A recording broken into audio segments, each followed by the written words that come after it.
ధరల్లో దండిగా ధనమున్నా కాటికి వెంట రాగలున్నా ధరల్లో దండిగా ధనమున్నా కాటికి వెంట రాగలున్నా మేడలు మిద్దెలు ఎన్నున్నా అతి బలశాలిని అనుకున్న గమనించువాడు పైవాడు పరులకు చెయ్యకు కీడు గమనించువాడు పైవాడు అందుకే పరులకు చెయ్యకు కీడు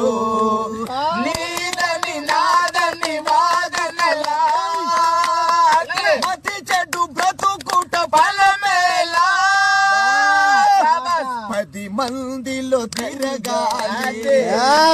పరమాత్ముని నమ్మాలి.